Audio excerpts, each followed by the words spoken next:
Communication is part of daily life. It's how we get our points across to others so they can join us in our goals.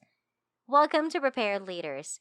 In this video, I'll go over the 3 ways to communicate so that everyone can understand you.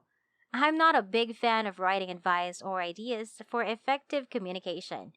What I would desire is a procedure that changes you so that the suggestions happen on their own.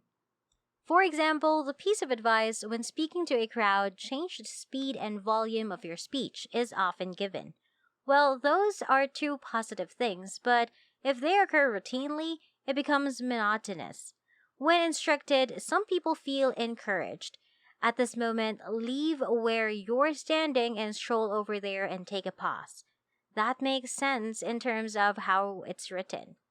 You want to leave a space before the next paragraph, but not necessarily in terms of how you communicate with and interact with the people you're speaking with.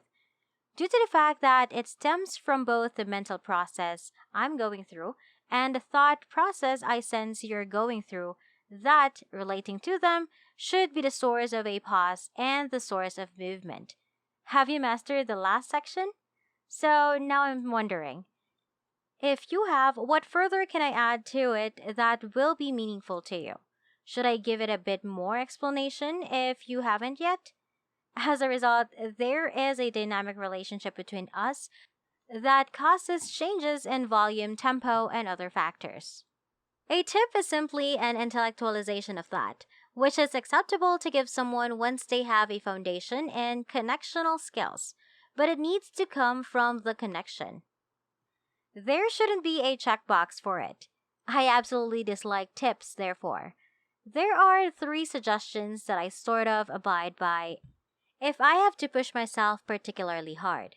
After you become acclimated to being connected to someone, it's probably a good idea to heed their advice, but there are 3 things I personally find helpful.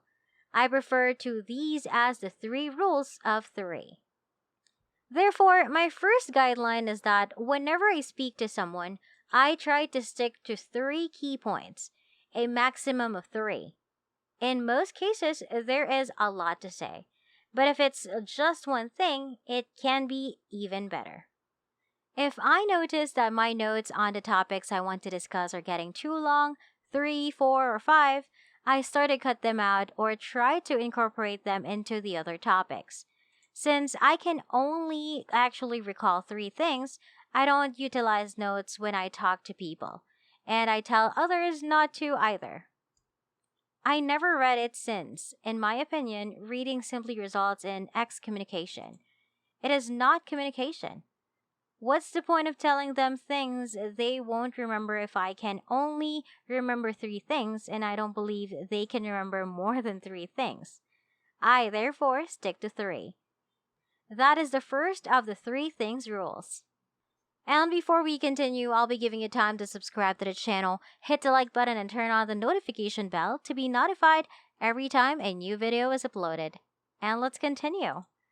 The second guideline is that whenever I have something that I think will be difficult for someone to grasp, I try to explain it 3 times.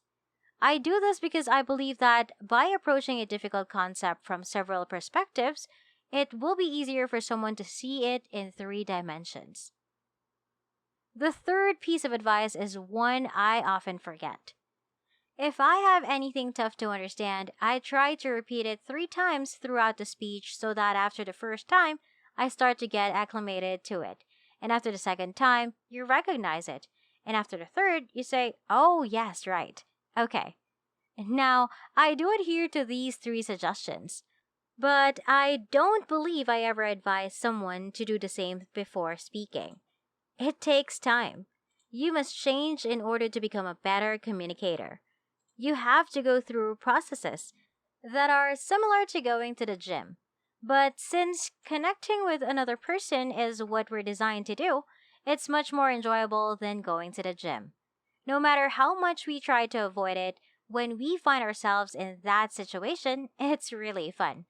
Therefore, these tips will either happen naturally or we will finally be able to put them to work In terms of transform approach we have to connecting, if we could get ourselves transformed into lovingly connecting with the audience we are talking to or writing for, it feels wonderful. Determine your main point. The most significant notion, statement, or sentiment you want people to take away after this engagement with you is what I mean when I say key message. This will direct the conversation and the manner in which you express your options. In business context, you might consider what you want the other person to take away from listening to you.